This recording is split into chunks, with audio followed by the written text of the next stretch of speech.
নমস্কার, খবরের ময়নাতদন্ত নিয়ে আজ আবার হাজির হয়েছে আমি সৌমিত্র, আর আমার সঙ্গে রয়েছেন সংবাদ বিশ্লেষক সুমন বসু রায়।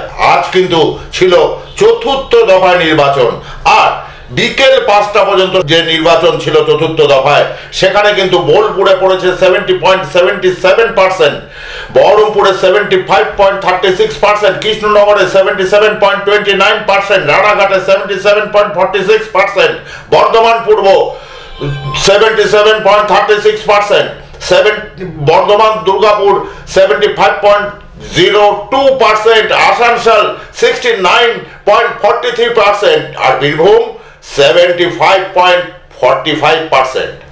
আর একটা খবর যেটা না বললেই নয়, সেটা কিন্তু তৃণমূল সুপ্রিমো মমতা বন্দ্যোপাধ্যায় কি বলেছেন। আজ তৃণমূল সুপ্রিমো মমতা বন্দ্যোপাধ্যায় কিন্তু মোদীকে মাছ খাওয়ার আমন্ত্রণ জানিয়েছেন, এবং তিনি বলেছেন আমি নিজে হাতে আপনাকে মাছ খাই রান্না করে খাওয়াবো, আপনি খেয়ে দেখুন মাছের স্বাদ।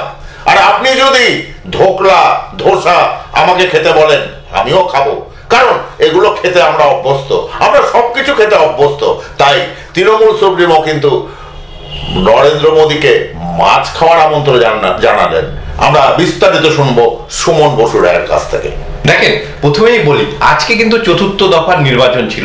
আমরা যদি দেখি তাহলে দেখতে পাবো যে আমাদের যে সংসদ গঠনের জন্য যে নির্বাচন হচ্ছে, তার প্রায় অধিকাংশ কিন্তু ইতিমধ্যে সমাপ্ত হয়েছে, অর্থাৎ ভোট যে প্রক্রিয়া, ভোট গ্রহণ, সেটা কিন্তু নেওয়া হয়েছে। এখন রয়েছে টান উত্তেজনার মধ্যে আমরা রয়েছি, কারণ আর পশ্চিমবঙ্গে যদি আমরা তাকাই 3 দফায় নির্বাচন হবে। হ্যাঁ, উত্তরপ্রদেশেও 3 দফায় নির্বাচন হবে, কিন্তু বহু জায়গায় কিন্তু ইতিমধ্যে কিন্তু সেই রাজ্যের ভোটের যে প্রক্রিয়া, অর্থাৎ ভোট গ্রহণের প্রক্রিয়া, সেটা কিন্তু সম্পূর্ণ হয়েছে। এবং সবচেয়ে মজার বিষয় আমরা যদি দেখি তাহলে দেখতে পাবো অন্তত আজকে পর্যন্ত যে এবারের যে নির্বাচন, অর্থাৎ প্রথম তৃতীয় দফার যে নির্বাচন, সেই নির্বাচন কিন্তু যথেষ্টই শান্তিপূর্ণ হয়েছে। হ্যাঁ, চতুর্থ দফায় কিন্তু বিক্ষিপ্তভাবে বেশ কয়েকটি ঘটনা ঘটেছে, তবে এখনো পর্যন্ত কিন্তু আমরা দেখিনি যে কোনো নির্বাচন নিয়ে এতটাই অভিযোগ এসেছে যে সেখানে পুনর্নির্বাচন একদমই সেটা হয়নি। এখনো পর্যন্ত কিন্তু আমরা পুনর্ভোটের কোনো একটাও ঘটনা কিন্তু আমরা দেখতে পাইনি। হ্যাঁ, কিছু জায়গায় কিন্তু সকালের দিকে ইভিএম এর একটা সমস্যা হয়েছে, এটা প্রত্যেক দফাতেই হয়েছে এবং সেটাকে খুব সংশোধন করা হয়েছে এবং পরবর্তী সময় সুষ্ঠু নির্বাচন হয়েছে। তবে আজকে বেশ কয়েকটি জায়গাতে কিন্তু আমরা দেখতে পেয়েছি বিভিন্ন ধরনের ঘটনা হয়েছে, এবং আজকের এই চতুর্থ দফার নির্বাচন কিন্তু আরো একটি দিক থেকে উল্লেখযোগ্য। কেন? এই যে নির্বাচন, সেই নির্বাচন নিয়ে কিন্তু একটা সুপ্রিম কোর্টের কিন্তু নির্দেশ রয়েছে। নির্বাচন কমিশনকে কি নির্দেশ রয়েছে আমরা দেখেছিলাম, প্রথম এবং দ্বিতীয় দফার নির্বাচনের পরে 11 দিন পর কিন্তু হঠাৎ করে ভোট বৃদ্ধি হয়েছিল, এবং ভোটের যে বৃদ্ধি সেটা কিন্তু 1-2% ছিল না, একেবারে 6% বৃদ্ধি হয়েছিল। এবং এই নিয়ে কিন্তু বিরোধী দলগুলি যথেষ্টই ক্ষুব্ধ ছিল নির্বাচন কমিশনের উপরে। তারা কিন্তু একেবারে সুপ্রিম কোর্টে গিয়ে এই বিষয়ে কিন্তু আবেদন জানায়, এবং সুপ্রিম কোর্টের যে পর্যবেক্ষণ ছিল যে এটা কখনোই কাম্য নয়। 48 ঘন্টার মধ্যে, অর্থাৎ আজকে যে ভোট প্রক্রিয়া সম্পন্ন হলো, সেই প্রক্রিয়া কিন্তু 48 ঘন্টার মধ্যে পূর্ণাঙ্গ যে রিপোর্ট, অর্থাৎ যত শতাংশ ভোট হয়েছে সেই শতাংশ, আপনি কিছুক্ষণ আগে কিন্তু কত শতাংশ ভোট হয়েছে তার পার্সেন্টেজ বলছিলেন, এবং আমি দেখছিলাম অনেক জায়গায় কিন্তু 77-এর উপরে কিন্তু ভোট পড়েছে, এবং বিকেল 5টা পর্যন্ত। তারপরেও কিন্তু বেশ কিছুটা সময় থাকে ভোট গ্রহণে, ফলে অনেক জায়গাতেই দীর্ঘ লাইন থাকে। দিনের বেলা কিন্তু একটা যেহেতু উত্তপ্ত বাতাবরণ থাকে, অর্থাৎ উত্তপ্ত বাতাবরণ মানে আমি কিন্তু আবহাওয়া বলছি যে তীব্র গরম, ফলে অনেকেই বিকেল বেলার দিকে একটা ভোট দিতে আসে, ফলে দীর্ঘ লাইন পড়ে, এবং ভোট প্রক্রিয়া অনেক জায়গায় কিন্তু এখনো সমাপ্ত হয়নি যখন আমরা কিন্তু এই আলোচনা করছি।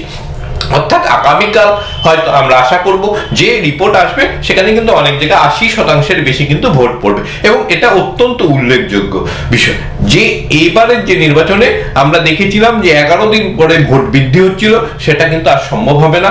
এই একদম অ্যাকুরেট যে ফিগারটা থাকবে সে কিন্তু 48 ঘন্টার মধ্যে নির্বাচন। আরো একটি জিনিস, ভিপি প্যাড নিয়ে কিন্তু একটা কিন্তু অভিযোগ ছিল, সেই অভিযোগ নিয়ে সুপ্রিম কোর্টে যাওয়া হয়েছিল, এবং ভিপি প্যাডের যে হিসেব বা যে সংখ্যা থাকবে সেটাকে কিন্তু ইভিএম এর যে সংখ্যা আসবে সেটার সাথে মিলিয়ে দেখার একটা আবেদন ছিল।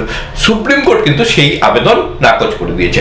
অবশ্যই সুপ্রিম কোর্ট কিন্তু কিছু নির্দেশ বা কিছু পরামর্শ কিন্তু দিয়েছে, এবং সেই পরামর্শ মতো কিন্তু আজকের থেকে নতুন ভাবে কিন্তু আমরা জানি যে সংরক্ষণের পদ্ধতির হচ্ছে এবং সেগুলি কিন্তু সংরক্ষণ করে রাখা হবে যদি ভবিষ্যতে কখনো দরকার পড়ে বা আদালতে কেউ যায় যে তাদের যে মনে হয় যে না এখানে ভোট গণনায় কোনো কারচুপি হয়েছে। যেমন বিধানসভা নির্বাচন 2021 সালে আমরা দেখছিলাম বিভিন্ন অভিযোগ উঠেছিল, কিন্তু সেবার কিন্তু যেহেতু 60 দিনের মধ্যে শুধুমাত্র তৃণমূল কংগ্রেসের কয়েকজন গিয়েছিলেন, বিশেষত মুখ্যমন্ত্রী মমতা বন্দ্যোপাধ্যায় নন্দীগ্রাম নিয়ে গিয়েছিলেন, সেই বিষয়টি এখনো কিন্তু পেন্ডিং রয়েছে এবং মুখ্যমন্ত্রী মমতা বন্দ্যোপাধ্যায় মাঝে মাঝে কিন্তু এই জন্য উষ্মা প্রকাশ করেন।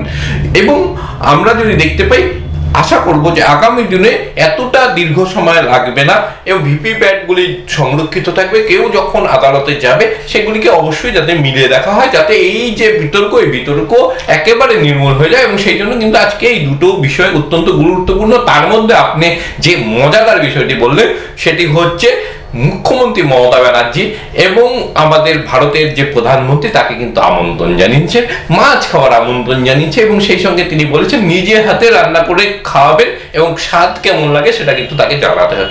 আসলে আমরা যদি দেখি 2021 সালের নির্বাচন এবং 2024 সালের নির্বাচন, তার মধ্যে একটা মস্ত বড় পার্থক্য কিন্তু আমরা দেখতে পাচ্ছি।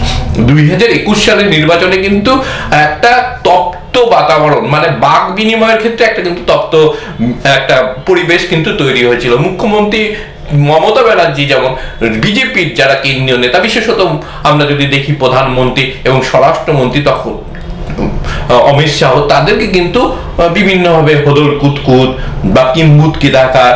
আবার অন্যদিকে যদি দেখি প্রধানমন্ত্রীও কিন্তু একটা যে বাক্য সংযম সেটা কিন্তু দেখাতে পারেনি। ও দিদি বলে কিন্তু তিনি কিন্তু বিভিন্ন ভাষণে শুরু করেছিলেন। সুতরাং এবার কিন্তু সেই ঘটনাগুলি দেখা যাচ্ছে।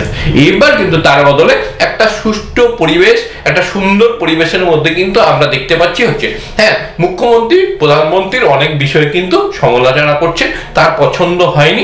এবং যেহেতু খাওয়া, পোশাক পরিধান এগুলো প্রত্যেকটা সংস্কৃতি কিন্তু আলাদা প্রত্যেক জায়গায়, সেই ব্যাপারে কিন্তু যেহেতু তার মনে হয়েছে যে প্রধানমন্ত্রী হয়তো খাওয়ার বিষয়ে একটা বিধিনিষেধ আরোপ করতে পারেন মাছ খাওয়ার বিষয়ে, সেই জন্য তিনি সরাসরি বলছেন যে মাছ খাইয়ে দেখেন যে মাছটি খেতে কেমন লাগে এবং সেটা তিনি নিজে রান্না করবেন। এবং প্রয়োজনে যদি মনে হয় যে অন্য প্রদেশের যে বিখ্যাত খাবারগুলি রয়েছে, জনপ্রিয় খাবারগুলি রয়েছে, সেগুলি কিন্তু আমি খেয়ে দেখতে রাজি রয়েছে। অর্থাৎ আমরা যদি দেখি এবারের যে ভোটের যে আবহাওয়া, সেই আবহাওয়া কিন্তু হ্যাঁ খুবই সুন্দর একটা সুষ্ঠু পরিবেশে হচ্ছে। আর চতুর্থ দফায় কিছু বিক্ষিপ্ত ঘটনা ঘটেছে, তবে এখনো পর্যন্ত সার্বিকভাবে ভোটের যে হার, সেই হার যেমন পশ্চিমবঙ্গে অন্য অনেক জায়গায় কিন্তু ভোটের হার কম পড়ছে, কিন্তু পশ্চিমবঙ্গে কিন্তু ভোট উৎসবে মানুষ কিন্তু অংশগ্রহণ করছে, তার প্রতিফলন আমরা ভোটের পার্সেন্টেজে দেখতে পাচ্ছি।